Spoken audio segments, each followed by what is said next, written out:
Hello दोस्तों, स्वागत है आपका हमारे चैनल चंदन एकेडमी में। आज का हम इस वीडियो में कक्षा 10 विज्ञान का जो विद्युत चैप्टर है दोस्तों, उसका हम बहुत इंपॉर्टेंट क्वेश्चन बताएंगे।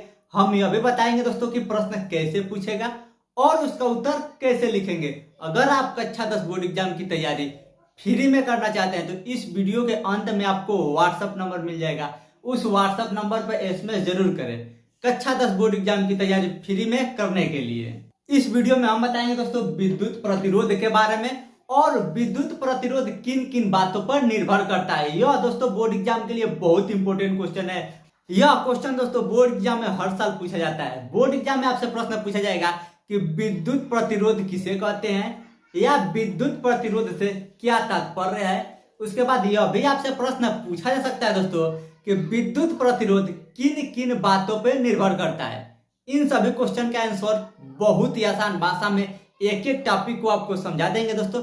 बस वीडियो को आप पूरा अंत तक देखते रहिए। देखिए दोस्तों, सबसे पहले आपसे बोर्ड एग्जाम में प्रश्न पूछा जा सकता है कि विद्युत प्रतिरोध से क्या तात्पर्य है, तो उसका आंसर हो जाएगा विद्युत प्रतिरोध। सबसे पहले दोस्तों हम लोग समझते हैं कि विद्युत प्रतिरोध किसे कहते हैं। प्रतिरोध का मतलब होता है दोस्तों अवरोध डालना, रुकावट डालना। जैसे यहाँ से यहाँ तक कोई व्यक्ति जाता है तो बीच में क्या करता है, रुकावट डालता है या रोकता है, उसी को क्या कहते हैं दोस्तों, प्रतिरोध। यानी जो रोकता है उसी को प्रतिरोध कहते हैं। तो देखिए लिखा है जो किसी चालक में, चालक किसे कहते हैं दोस्तों, जैसे ये मान लीजिए क्या है, तार है। क्या है दोस्तों, तार है। तो तार में विद्युत धारा प्रवाहित होता है ना, यहाँ से करंट जोड़ेंगे तो यहाँ पे करंट आ जाएगा, तो इसमें क्या चलता है, विद्युत धारा चलता है। देखिए दोस्तों वही यहाँ पे परिभाषा के रूप में लिखा गया है, जो किसी चालक में विद्युत धारा के प्रवाह को रोकता है। क्या दोस्तों, यह किसी चालक में यहाँ से विद्युत धारा से प्रवाह हो रहा है, तो जो रोकता है उसे विद्युत प्रतिरोध कहते हैं। विद्युत प्रतिरोध किसे कहते हैं, जो रोकता है उसी को विद्युत प्रतिरोध कहते हैं।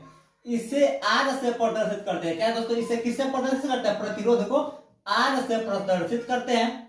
अब देखिए दोस्तों बोर्ड एग्जाम में आपसे प्रश्न पूछेगा कि प्रतिरोध का सूत्र क्या होता है, तो प्रतिरोध आर बराबर, प्रतिरोध को किससे प्रदर्शित करते हैं, आर से। तो प्रतिरोध आर बराबर सूत्र हो जाएगा विभवांतर बट्टे धारा। विभवांतर को किससे प्रदर्शित करते हैं, V से, और धारा को किससे प्रदर्शित करते हैं, I से। तो प्रतिरोध बराबर सूत्र हो जाएगा, प्रतिरोध R बराबर सूत्र हो जाएगा V बट्टे I।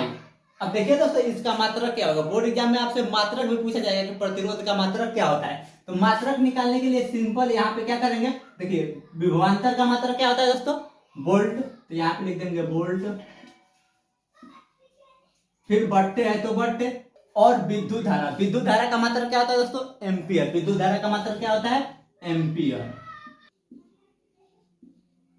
तो देखिए इसका मात्रक हो जाएगा वोल्ट बट्टे एम्पियर। तो वोल्ट बट्टे एम्पियर को हम लोग क्या करते हैं दोस्तों, वोल्ट प्रति एम्पियर पढ़ते हैं। देखिए यहाँ पे लिखा है प्रतिरोध का मात्रक। प्रतिरोध का मात्रक क्या है दोस्तों, वोल्ट प्रति एम्पियर। वोल्ट यानी विभवांतर का मात्रक और प्रति यानी बट्टे, एम्पियर यानी धारा का मात्रक। या फिर इसको क्या कहते हैं, ओम। इसका मात्रक क्या होता है, एक ओम भी होता है। अगर ऐसे चिन्ह बना देंगे तो इसको क्या पढ़ेंगे, ओम। तो प्रतिरोध का एक मात्रक क्या होता है, ओम भी होता है, ओम होता है। तो दोस्तों यहाँ पे आप समझ गए होंगे कि विद्युत प्रतिरोध किसे कहते हैं। प्रतिरोध यानी जो रुकावट डालता है उसी को हम लोग प्रतिरोध कहते हैं। और विद्युत प्रतिरोध किसे कहते हैं, जो विद्युत धारा को रुकावट डालता है, यानी विद्युत धारा को एक स्थान से दूसरे स्थान तक जाने में रोकता है, उसी को हम लोग क्या कहते हैं, विद्युत प्रतिरोध कहते हैं। अब दोस्तों हम लोग बताएंगे कि विद्युत प्रतिरोध किन किन बातों पर निर्भर करता है। अब देखिए दोस्तों उसको मिटकाकर हम लिखते हैं निर्भरता। क्या दोस्तों, प्रतिरोध किन किन बातों पर निर्भर करता है। पहला दोस्तों लंबाई पर। लंबाई का मतलब जो यह तार है, यहाँ से यहाँ तक तार है, तो यहाँ से यहाँ तक तार है, इतना लंबा तार है, तो इस लंबाई पे भी निर्भर करे। तो वह भी एक रुकावट है, यानी जब इसका तार का लंबाई बढ़ा देंगे तो क्या होगा, प्रतिरोध बढ़ जाएगा। तो यहाँ पे लिखा है दोस्तों किसी चालक तार का प्रतिरोध। क्या दोस्तों, यह चालक तार है, इसका प्रतिरोध R। चालक के लंबाई यल के, जो चालक का लंबाई होता है यल के अनुक्रमपाती होता है। अनुक्रमपाती का मतलब होगा दोस्तों R अनुक्रमपाती यल। इसका अर्थ हो जाएगा कि जब लंबाई बढ़ेगा, यानी यह बढ़ेगा तो यह भी बढ़ेगा। तो यह क्या है दोस्तों, लंबाई है। तो लंबाई जब बढ़ेगा तो प्रतिरोध भी बढ़ेगा। इसका मतलब अनुक्रमपाती का मतलब यही होता है। और जब लंबाई घटेगा, क्या दोस्तों, जब लंबाई घट जाएगा तो प्रतिरोध भी घट जाएगा। जैसे जैसे लंबाई बढ़ेगा वैसे वैसे प्रतिरोध बढ़ेगा। तो अनुक्रमपाती का मतलब यही होता है। तो दोस्तों प्रतिरोध चालक के लंबाई पर निर्भर करता है। जैसे जैसे चालक का लंबाई बढ़ता है वैसे वैसे प्रतिरोध भी बढ़ेगा। दूसरा है दोस्तों क्षेत्रफल पर। अब देखिए क्षेत्रफल का मतलब क्या होता है, ध्यान समझिए। ऐसे एक है, इसका क्षेत्रफल का मतलब इसको और मोटा कर दिया जाए, इसको और मोटा कर दिया जाए, इसका और मोटा कर दिया जाए, इसका क्षेत्रफल क्या हो रहा है, बढ़ रहा है। तो आप सोचिए दोस्तों कि जब मान लीजिए यहाँ से यहाँ तक हमको पानी को भेजना है, ठीक, तो यह जितना क्षेत्रफल होगा यानी जितना चौड़ा होगा तो क्या होगा, पानी और आसानी से चला जाएगा। तो जितना चौड़ा रहेगा तो प्रतिरोध उतना कम होगा।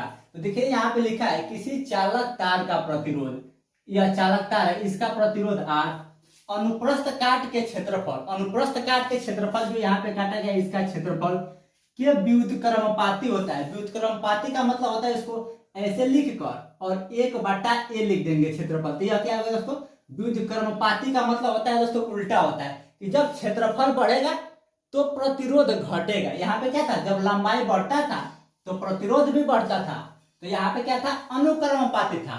और यहाँ पे क्या है दोस्तों, व्युत्क्रमानुपाती। तो व्युत्क्रमानुपाती का मतलब उसका उल्टा हो जाएगा। यहाँ पे जब क्षेत्रफल बढ़ेगा तो प्रतिरोध घटेगा। यहाँ पे लिखा है क्षेत्रफल बढ़ेगा तो प्रतिरोध घटेगा। क्यों घटेगा, क्योंकि जब यह मोटा होगा और चौड़ा होगा तो उसमें आसानी से विद्युत आवेश प्रवाहित हो जाएगा। प्रतिरोध किस पर निर्भर करता है, लंबाई पर, कि जब लंबाई बढ़ेगा तो प्रतिरोध भी बढ़ेगा। दूसरा है दोस्तों क्षेत्रफल पर, जब क्षेत्रफल उसका बढ़ेगा तो प्रतिरोध कम होगा। अगर आप चाहते हैं कक्षा 10 बोर्ड एग्जाम के लिए इसी तरह सभी वीडियो बने तो इस वीडियो को ज्यादा से ज्यादा लाइक करिए, ज्यादा से ज्यादा शेयर करिए। जितना ज्यादा लाइक करेंगे, जितना ज्यादा शेयर करेंगे, उतना ही अच्छा अच्छा वीडियो आपको मिलता रहेगा।